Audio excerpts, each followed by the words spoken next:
Hey fellow Aquas, how y'all doing? Welcome. We're going to be doing your first half of original reading here. I got to tell you about the meditation I just had. Wow. I heard a song that I have not heard since childhood, which was amazing. It's called Could by Brian McKnight. Could by Brian McKnight. And I saw the image of a knight, so I feel like it's a play on words too with the McKnight. And then there was a lyric in there where it's like, when I look into your eyes, they tell me that you're mine, but I keep asking myself, could you be the one for me? Could we dance the night away? I want to give you everything, though I don't have much. You can take a listen to the song. But what I saw was, okay, if anyone has seen the Baz Luhrmann, Romeo and Juliet, there's a scene where they're at like a masquerade dance and Claire Danes and Leo DiCaprio have on those half masks because it's like a masquerade ball.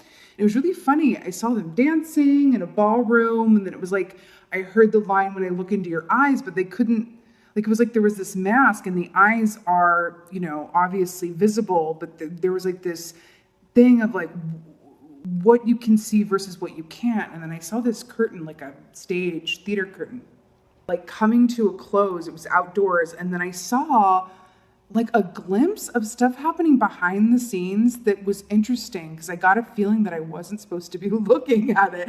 Like it was like someone, in the meditation, like I had wandered backstage through third eye, and they were like, get out of here. Get out of here with that. Go on the other side of this curtain. You don't belong back here in this backstage. It feels like something is coming. And it was very much the star card energy too. It was very much at night, nighttime, just full of stars. Dancing Masquerade, Could by Brian McKnight. Also, I saw the image of a golden eagle. Golden eagle represents Scorpios, and we are in Scorpio season. So also the eagle is very much about, yes. It is very much about clear seeing and taking the bird's eye view and looking at the bigger picture, but it's also like a tower-like energy I just saw you on the timer. What on earth are we about to talk about? It's also about a tower-like energy in terms of the eagle swooping down on its prey. So I feel like something's going to be happening quite quickly here that only seems like it's quick. There's something like about behind the scenes or what we can glimpse coherently, but it's very interesting. There's like this feeling of you don't need to see what's coming because it's going to be such a surprise, and it doesn't need to be ruined or analyzed before it gets there. You know what I mean? It's very interesting. Let's see what comes up. What's the animal energy for Aquarius, your first half number, please and thank you. Oh my God. Okay. I knew this was going to come out. So I'm absolutely obsessed with this for us. The bear is very much about, coming out of the cave at the right time. If you think about it, like bear energy, earth energy here, of course. With the bear energy, they know when it's time to go and hibernate in the cave, and they know when it's time to come out. They're not going to come out early. They're not going to come out late. They don't need an alarm clock. There's no pressing the snooze button. It's really just about, I will come out when I am good and ready. And I want to point out something, this kind of like sun imagery here and what's being illuminated. And then that idea, the image of the cave and how it's dark in a cave and what we can't see and coming out into the light. I feel like there's about to be an illumination or a big reveal of some sort, right? This bear energy too, bear is very much about groundedness. Obviously, it's an earth animal here, but it's also really about, trusting what comes towards you, right? The bear is very much about like, I'm going to find the berries when I need them. I'm going to, everything is going to naturally manifest for me. Why? Because I practice divine timing by coming out of the cave at the right time. It's this feeling of like divine timing and getting glimpses of what's to come, but not actually being able to see it like fully behind like the masquerade mask. It's really funny, but it feels very juicy. I must say, it feels super juicy. Okay. Oh, and then Goldilocks and the Three Bears too. Too hard, too soft, just right. Coming out of the cave at just the right time. So this can also be about, this is the antithesis of rushing as well. It's just like divine. Oh God, I split the deck and I got the star. Okay, let's do this. Let's do this. Again, the Fool and the Star. You know, the bear is, you know, a beautiful energy. We can look at this as like a mama bear too, or even a papa bear. It's a very protective, sturdy, long-lasting, reliable energy as well. It's not something that's going to come in and then leave just as quickly, right? It's a beautifully stable energy. I like it. I like it when the bear comes up. Also personifies the emperor for me. Or the empress. It's the emperor, the empress. I tie that animal to. Really gorgeous. Hello. The Hierophant. So we got a major arcana starting us off here. I'm all about it. You know, the Hierophant, you know, number 5, is very much about a traditional approach to things. So this is like Cardinal Wolsey, you know, I like to say, King Henry VIII's religious advisor, where it's like, oh, you want to get a divorce and go Protestant? No, we're Catholic. So it's very like that very like right way and a wrong way. Which, by the way, is very similar to the Emperor, because it's like this is what the key that comes right after the Emperor. Because Emperor's 4, this is 5. So it's like a branch off of that, where it's like, no, it's black and white. We don't have much room for gray. But the positive aspect of this key, as it were, is that also what goes around comes around in the sense that everyone will get their just desserts, for better or for worse. And there is some comfort to be found in that. There is some comfort to... I'm getting some Hanged Man Tuesday energy here as well. There's something about this tree and the way it's breaking off and forming. I feel like there are some things, either aspects of ourself or external events and or people or opportunities that are going to manifest, that divine timing is going to be incredibly important around. Yeah, the Hierophant, again, there is something very comforting about, we also call this the marriage key as well, right? There's something very comforting about it, because at the end of the day, it's like, okay, at the end of the day, like everything is going to happen, you know, as it's meant to, one way or the other. Like we have free will, but there's some comfort around that. What else is going on for Aquarius? Okay, I got 2. They're moving me right. Oh, I cannot. Okay. Did we just get 3 major arcanas in a row? We definitely did. So, high death, high Scorpio energy. Was I not talking about the golden eagle representing Scorpio? So, we just had the new moon in Scorpio, right? News at 9. We know this. We just had that new moon. For some, it was difficult and very transformative as death can be. But I have to tell you something, and this has been coming up in these readings, where I'm drawn to this candle, and anyone who set an intention around this new moon in Scorpio, or at least was actively thinking about what could use a full death so that it can rise again, you know, like Lazarus style, and transform and rise, right? Rise from the dead, all new and all that good stuff. There is something about, for those of you who are reminded of that around this new moon and used it as the opportunity that it was to highlight what has been on life support and needs to be fully let go of, right? They're showing me this image. It's kind of dark, but hey, we're in Scorpio season. The Scorpio key came out, and I saw a golden eagle, so let's go there. Let's go there. They're showing me this image of someone on life support, and how that kind of limbo and being in between, you know, the here and the there, it's painful and awful and unpleasant. And I feel like in terms of like, you know, this new moon in Scorpio was an opportunity. And by the way, we have the next couple of weeks until the next full moon, the influence of this new moon. So this is something that's going to be, you know, going on here, probably through the rest of the Scorpio season, actually, where it's like this time of year, the season that we are in, it's an opportunity to really examine what aspects of ourself or our given circumstances have been on life support. Are we going to resuscitate those, or are we going to completely let them go and let them die? That's the question, right? That's the question here.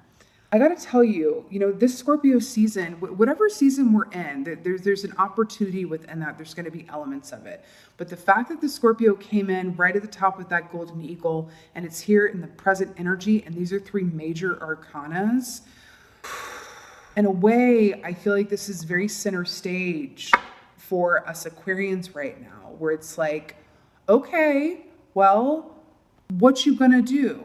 Let's take a dispassionate assessment. Let's see, when I say dispassionate, we have this, this belief, we get this rap around, oh, Aquarians don't feel things. They don't feel, well, we know that that's not true. We know that we feel more deeply than any other sign. It's just that we don't show it. That's how deep it goes. It's because you can throw a penny down through the wishing well of our emotions and never quite hit the bottom.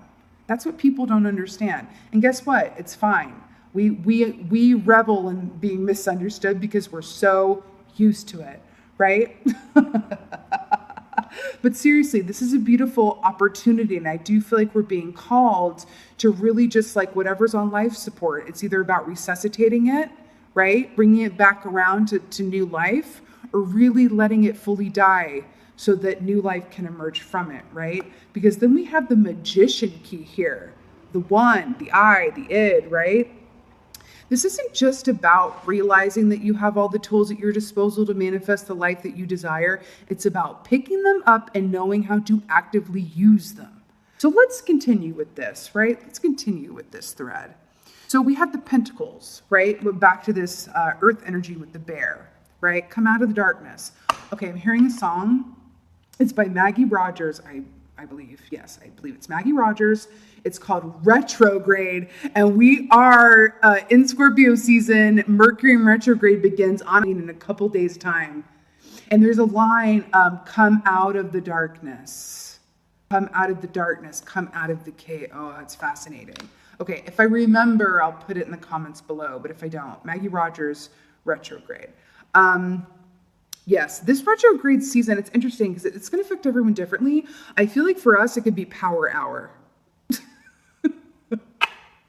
Not like a literal hour of power, but like power hour where it's like, oh, like I feel like it's like this supercharged energy because this magician. So we have the pentacle here, which roots us into the 3D and the physical aspects of life, right? But being grounded and getting balanced in that way, connecting to the earth and deriving strength like the bear from it, right? As air signs, it's especially as Aquarians, it's very ultra important to ground ourselves, right? Because we live so much in the ether that we can kind of go flying off or feel disconnected or have trouble distinguishing, illusion from reality in terms of like, oh, what is this offer? What is this person? What is this, right? But it's another made to order feeling that I'm getting here too, which is really interesting. And then we have the swords, which, hello, we know all about the swords. They rule the realm of communication, right? The mind, everything of that mental realm. It's really about clearing out that throat chakra and communicating and say what we need to say, but also allowing others to communicate towards us, even when and especially when we do not want to hear it. We want to thank you next them all day long. Thank you next. Thank you next. You know what I mean? But there's something here. Again, it's this backstage image of like, I feel like, I'm glimpsing things and they're like, get out of this backstage area. Like, wait for the curtain to open, damn it. Like, yes, a production is coming, darling. But we're going to keep you in this half masquerade eye mask and with the curtains closed for right now, which means it's good. Like when you would go rooting for, your birthday presents, wherever your parents or whoever hid them in the house. And it was just like, oh my God, do I really want to know what they are? Because then it's going to ruin it. But, I really want to know. And that's kind of the feeling that I'm picking up on here, right? The cups rule the realm of emotions. Also our sexual energy too, speaking of Scorpio energy, right? Really having a facility around our emotions, right? And letting them work for us as opposed to compartmentalizing them and going, I'll deal with you later. Oh, that childhood wound or that thing I'm holding on to. Okay, yeah, I've healed it. When really you've just gone through the fast food drive-through and done a meditation or two. I healed it. Honey, some emotional wounds, it's a sit-down 7-course meal. Okay. So discern that for yourself, because I do feel like that's coming up here too. It's really what needs to, do you need to let die all the way and what wants to be resuscitated, right? This could be old dreams, old wishes, old patterns of behavior. I used to do that. I was really balanced when I ran every other day. I'm going to bring that back around for resuscitation, or this needs to really die off, this habit I have of doing this, which disconnects me, whatever that is for you. But this is really using all the tools at your disposal. The wand, the beautiful wands. This is picking this up and using it to act like the magician, like actively manifesting what it is you desire, right? You know, this idea of the caterpillar too, coming out of the chrysalis, right? Caterpillar to chrysalis to butterfly, right? Or if it's a moth, which I have a thing for moths, right? Caterpillar cocoon, moth emergence here. There is something about that. It's about going into this cocoon as well and deciding like, what do you want to emerge as, right? What do you want I almost said, what do you want your costume to be? But I don't want to give this impression that it's like light fare or anything. That's not what I mean. But it's like not your costume, but what do you want your play to be in theater terms? Because that's what came up in meditation. Right? There's a lot of, I have to tell you, this is very machismo, like it's very like feminine, masculine, but I'm really getting like masculine vibes here, not just because of the magician and the Hierophant, but I'm getting really, which is just about like taking action, right? And I do feel like we're being called to take action.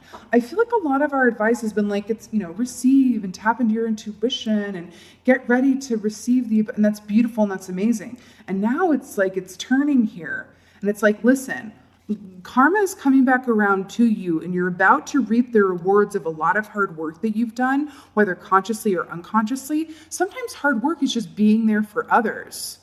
And that comes, and it drains us, but we're there and we build up that karma bank. And then it comes back around and says, okay, what do you want? It's like this cat, the Cheshire cat is going, what do you want, boo-boo?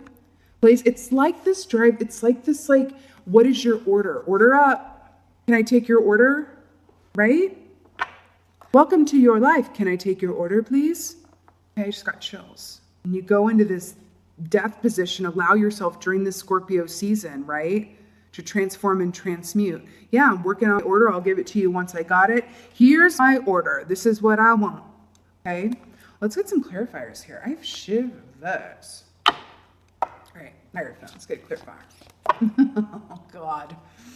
Okay, we have the Tower at the bottom here. Scorpio energy. Hello. Okay. Four of Swords.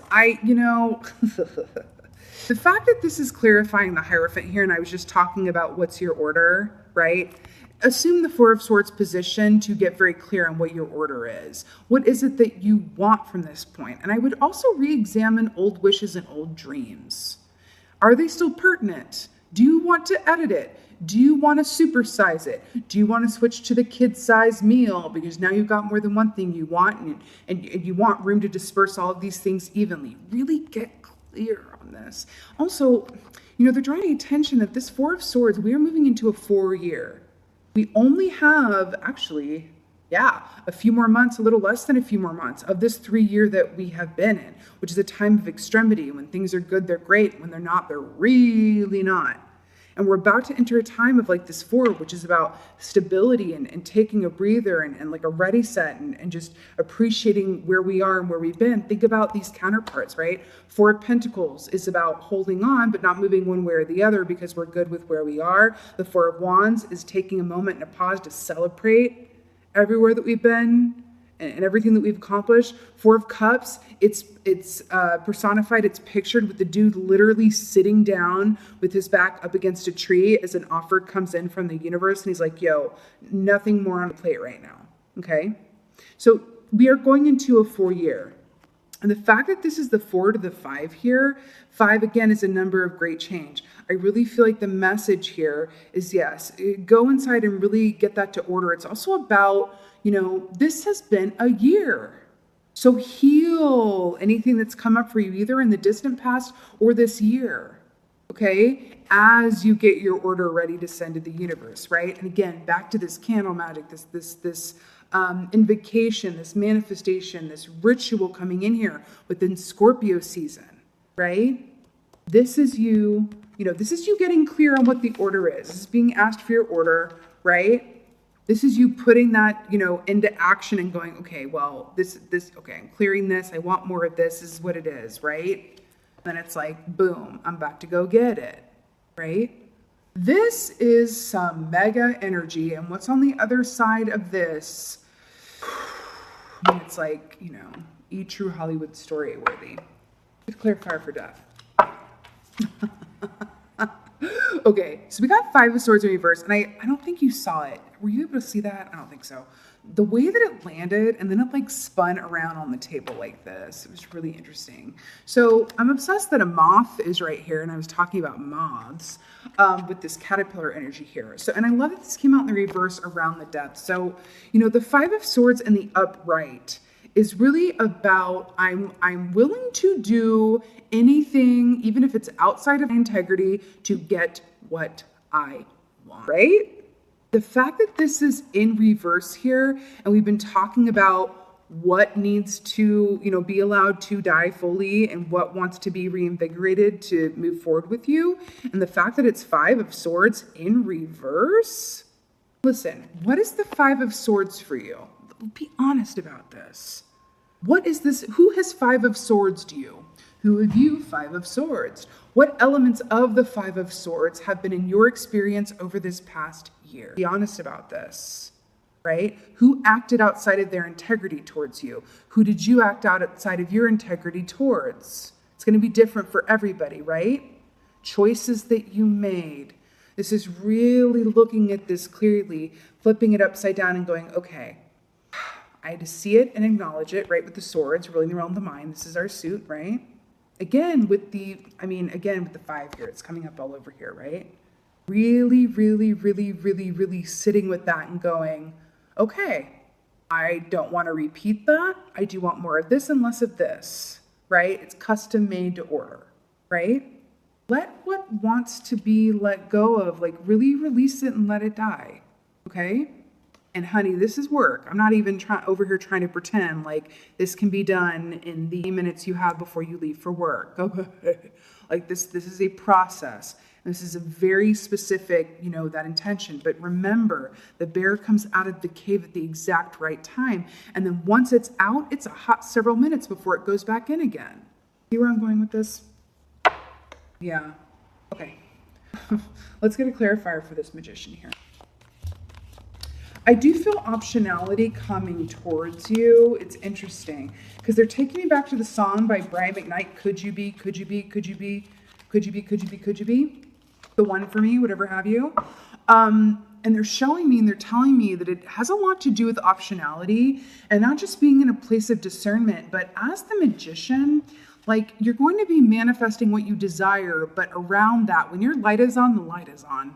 And you're also going to draw towards you around with what is in your best interest, other offers that may just not be for you right now or not be for you at all. When your light is on, it's on. They're taking me back to the moth energy. Okay, the North American Cecropian moth. Its purpose in life, when it is in that fully formed formation, when it comes out of the cocoon, it has no mouth because it lives for 2 weeks. Its only purpose is to mate, and then it can die. It's a little morbid, but we are in Scorpio season. Let's roll with it, right? And it emits these, I don't know if it's pheromones or chemical or what it is, but it emits this smell that attracts mates to it.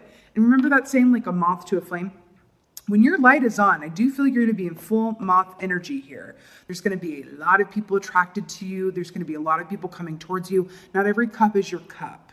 I'm hearing that. Just because we can get into this place of like, we're feeling pretty balanced and we're staying in gratitude and we're eating our spiritual Wheaties and all of this stuff. And then we have these offers come to us that maybe are not for us. And it's like, wait, why did I attract this? Can I just get offers that are like of highest and best good? Why am I attracting the chum? The chum is like what you throw into the water for bait, which draws the sharks. And I don't mean that in a bad way. I just mean like it, it's the chum that, and with that, it's like some stuff is going to rise up on the shore that isn't yours before the actual ship comes into port. It's okay. Roll with it. It's just because your light is on. It's not because, you're attracting this because of things in your energy and it's about you. It's not about that. It's because your light is on. Sometimes that's the case. Actually, oftentimes that's the case. But for you right now, what I'm feeling is it's because your light is on. You're emitting those, it kind of looks like it too. You're emitting this scent where it's like, yes, you're going to have a lot of people and opportunities attracted towards you. Not all of which are going to be romantic. Absolutely not. I mean, some of them, yes, you heard it here first. But there's going to be just a lot of people drawn into your energy that want to be in your vibrational field. And just understand that it's because your light is on. Try not to get too frustrated with that or impatient around it. Right? Because I completely understand the desire of I just want to attract what is mine. Why do I need to enact this filtration system and have to say no and have to say no thank you and have to say thank you next? Right? Haven't I been through enough?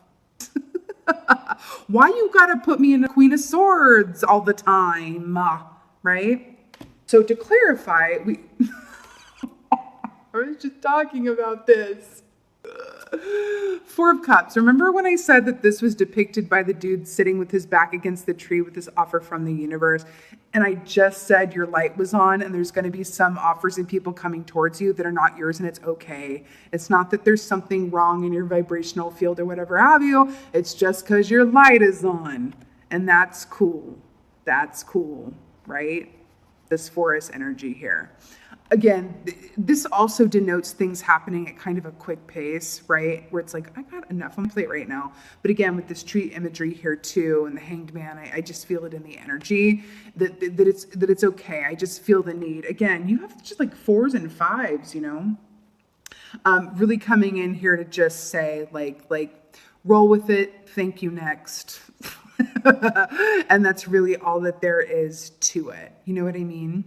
And it's okay. Don't get discouraged. The chum is going to, it's like I keep getting this image of this big ship coming in. But before it comes in, something about the current of the water as a result of the movement of the ship that's bringing a lot of excrement up onto the shore like an old boot.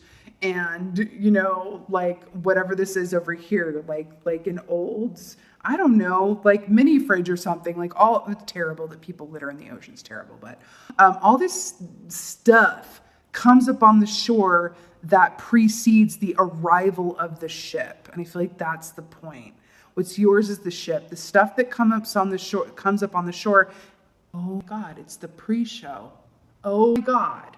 With the theater thing that I saw in your meditation and the mask and the don't come backstage and coming out of the cave at the exact right time, it's the pre-show. So you're about to have a pre-show of offers and attention. And I'm hearing offers of collaboration as well. Okay? Just continue to exercise that discernment. But guess what? Because it's clarifying the magician, I don't feel like it's going to be an issue at all. There's no Seven of Cups here. There's no waffling. You're just going to be King of Swords energy. And I feel like your advice too is more King of Swords, Mr. And he is the king of thank you next. That is the King of Swords. Because he's able to do that, but it doesn't cost him the same energy that Queen does. Queen of Swords, she's the only queen, that's us by the way, Queen of Swords, where she's the only queen shown in profile. The other three queens are shown, face front, and that's so funny. And it so beautifully speaks to that Queen of Swords, our energy, where it's I will show you a profile and not full face until you have passed several rites of ritual and I know exactly who you are and what you want from me. But I do feel like the advice is King of Swords. It's make a dispassionate assessment of, what is the pre-show and what is the actual show. And I'm telling you something right now. The actual show, what is actually yours, the actual time to come out of the cave and receive it, right? There's going to be no mistaking. I'm telling you right now. Because you also got Karma, the judgment key. The major arcana business here is on another level, and I love it. This is very much this feeling of what's yours is yours. And what's really funny about that is I was getting that very much with the Hierophant as well. Remember when I said building up that karmic bank? Remember when I talked about that with the Hierophant? And then this is me, Karma. It's judgment, but in this deck it's called Karma, which is perfectly fine. So this really is about, oh my God, there's 3 people on here. Do you remember when I said make the most of the rest of this 3-year of the extremity and the cycles and really go with it before we're kind of chilling in the 4-year. Not completely chilling, but at least more stable, less up and down, less extremes in the 4-year with the 4 of Cups. Not as much movement. Take advantage of the rest of this year is what I'm hearing. But again, the point of this, right? And I keep hearing roll with the punches as well. The point of this is that what is yours, and it is coming to you. And I want to point something out. Do you see this eclipse energy here? It's like eclipsing the full, force of the sun. I'm obsessed because of what came up in the meditation with me glimpsing backstage and then them kind of closing the curtains in my face. What is coming towards you? There is an element of mystery to it. And I'm going to be honest, I don't exactly know why that is. I feel like part of it is that they don't want to ruin the surprise. But I have the feeling that we wouldn't believe it if they told us outright. I just got shivers and they want me to stop. I literally feel like it's like, the queen of swords in us, the king of swords in us. It's like if they told us exactly what was coming, we'd be like, get the heck out of here with that nonsense, right? And then we would ruin it by creating resistance around it because of disbelief, because disbelief is resistance. Did I talk about a suspension of disbelief in the last reading? It's coming up here again. Did I talk about a suspension of disbelief? Because that is a theatrical term, and then I saw the scene of the theater. Okay, I'm telling you, it's going to be different for everyone. What is coming is of a caliber that we wouldn't believe it if someone were to tell us exactly what it was. I'm obsessed. And you know why I'm even more obsessed? Is because I feel like along with all these major arcanas, this really feels like, again, like a custom-made order that is going to be different for everyone. I feel like some of you, this is going to be the romance of a lifetime, right? That also brings in a lot of work opportunity around it. I feel like for others of you, this is stepping into your soul purpose in a brand new chapter in a way where you took the full time to be in the cave and cultivate this vision for yourself. And then you step out and it's, okay, I'm getting a very particular image. This is fun. There is a reader on YouTube. I say that, I preface that like you're not going to know who this is. If you're a YouTube watcher, you definitely know who this person is, but they're showing me this, so I'm going to go with it. The YouTube reader, his name is Rich Lopp, okay? I'm positive that you must know who he is. He's like huge, right? They're pointing this out to me because Rich Lopp, I remember finding his channel when he was relatively on a smaller scale. Like, I think maybe he had as many subscribers as I do now, right? Some small fish in this pond, okay? And I remember back then how his channel, it seemed like overnight, it blew up like that. And I remember his light was on, he was in mop energy, and suddenly it just blew up, and then he started getting a lot of attention. And with the positive came the negative, of course, because that is the way of things. It's yin and yang, it's light and dark, it's all of the things. But they're showing me this parallel of like it happened like that for him. And suddenly it was just like, oh God, all of this abundance. And suddenly he was swiftly moved out of that certain cave that he was in, of like a certain spectrum, into a completely new atmosphere where the light was very much on him and his light was on. That's really funny why they're showing him to me right now. But and he's an Aquarius too. There's something to that about how quickly it happened for him. Because remember, the Four of Cups is also about things happening quickly and karma, and the Magician is about manifestation. It happened so quickly for him that I remember at the time, he got a lot of comments that were like, wow, like other readers, I remember this specifically. Other readers would comment on his videos and be like, wow, that was fast. Like readers that didn't grow as fast as he did. Like I'm telling you, he was like, it seemed like it was like an overnight sensation where he went from like subscribers to like, and it was like this. And I remember him doing videos about it too and being like, guys, this happened real quick. I don't know why, but I remember this. And for some reason, they're bringing him up right now with what is coming for us. I feel like it's going to be a lot all at once. And really it's about creating this custom order. And around that is really getting clear on what we need to let go of and what needs to be resuscitated in order to move forward. Okay, let's get an oracle already. I'm feeling like these guys. That's so funny. They've never brought up like another Rita like that. That's so funny. Okay. Oh, I heard, careful what you wish for. You're gonna get it. I know some people roll their eyes at that, but you know, abundance in any form can be intense. So for the remainder of this cave time, it's like really being there, and it's about the right timing, and it's and I'm going to be really honest with you. I feel like some of you are going to be pushed out of the cave to receive all this, and some of you are going to walk out on your own. But whether you're kicking or screaming or going of your own volition, this new chapter of change and abundance is upon you. And just remember that there will be pre-show before the actual show, and it's okay. At the bottom, we have love here. Gorgeous. Okay, let's get a last oracle from Aquarius. It's really long. Oh, God. Oh, so obsessed. Faith and wisdom. Wisdom, the owl, seeing things clearly, right? Seeing ourselves and others clearly. With this wisdom here, this is very much Athena energy. She can absolutely, Athena is the Queen of Swords. She just is for me. She really, really is the Queen of Swords. So absolutely calling upon her energy, being the owl. You know that saying, it's from Ted Andrews' Animal Speak book. The sun lives through the owl at night, which means that it sees at night just as clearly as it does during the day.